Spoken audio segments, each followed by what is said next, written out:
Guys, after 5 long, painful days of going back and forth and just obsessing over the fact I still didn't have my DD-214. So earlier today, guys, I got off the phone with the Total Help Support Control Center. I don't even know what you call them on the military. And they were telling me the reason why I can't view my DD-214 to download and print out is because I actually cannot do that on my MacBook or my iPhone, any Apple product for that matter. I have to do it on a desk PC or Android. So I thought about it. I'm like, my mom has an old Acer laptop. So guys, finally, yes, was able to get inside the system through VMPF and get my DD-214 form. But right now, my mom's actually away at a hair appointment. I'm not able to save my DD-214 on her laptop for some reason. She was trying to give me some pointers over FaceTime. It's not working, so it's like I take 5 steps ahead just to ultimately get knocked down 10 steps back. Oh my goodness, I'm so annoyed. I need my DD-214, okay? It's my proof of service, okay? So I can get my benefits, VA home loan, everything. I can get my disability claims finally getting, finalized and, the proof of that.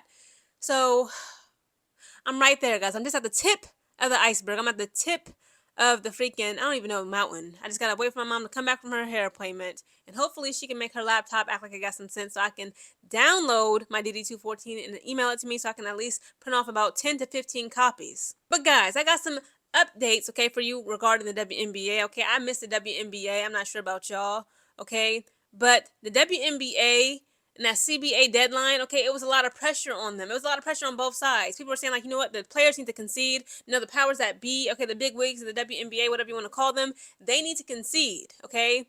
But it seems as though we might be getting a little bit closer, okay, to an agreement being reached, okay, between the players as well as the powers that be, because they now telling to the girls like, hey, we'll give you some more coin, okay? Everybody and their mom trying to leave the WNBA, go to Project B, okay? They guaranteeing them $2 million contracts annually. So of course the WNBA is like, yo, that's a lot of competition. Okay, how about this? How about we give you a max threshold of $1 million, a little bit over $1 million, with a base minimum of say $220,000. How does that sound? But again, what about the what? What is so important that all the WNBA players keep on harping about, that everybody wants to keep ignoring? Revenue sharing. We need to increase and maximize the revenue sharing so that all the players of the WNBA can, reap the benefits of the shared revenue. Right now, it's at it's below 10%. It's about 9.3, 9.6%.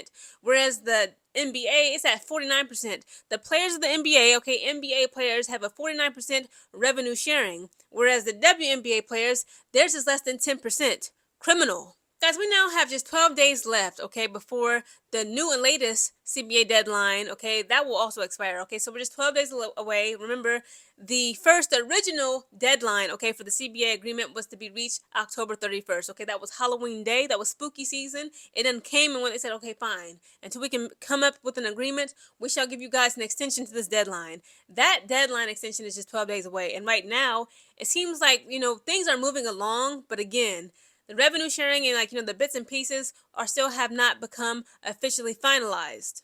It says the newest proposal, okay, from the WNBA includes something that honestly would have sounded wild just a couple of years ago. Okay, a record-breaking maximum salary topping $1.1 million.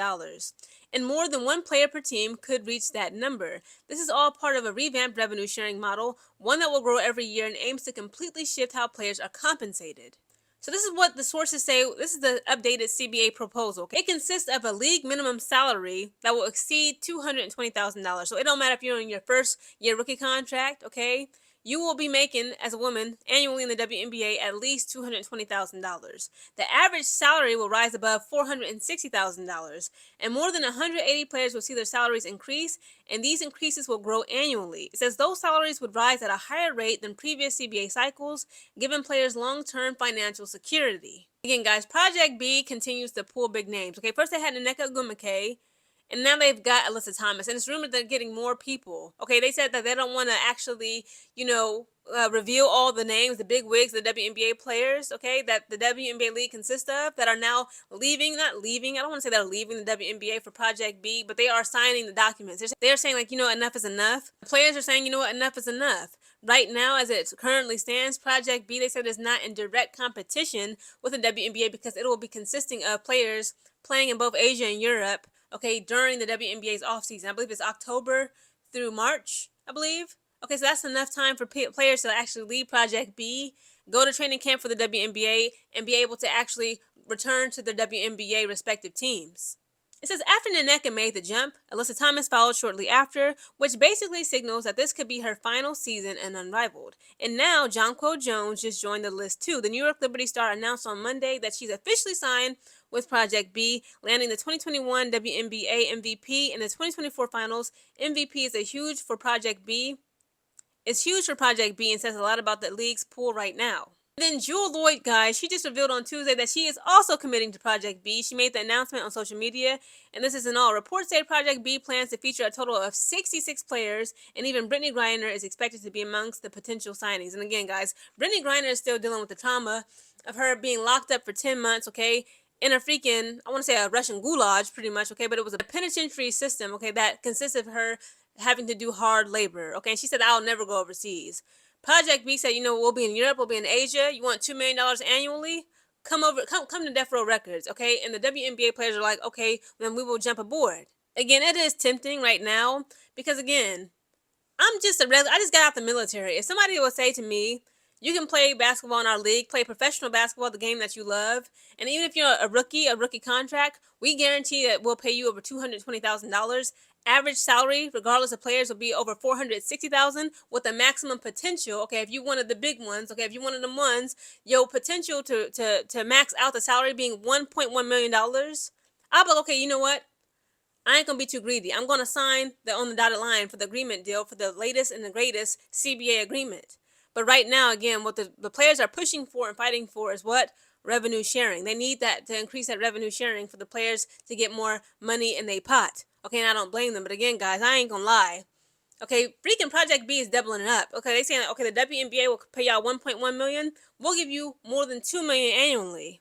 That's why all the girls are like, you know what? Yeah, I'll sign. Welcome to Death Row Records.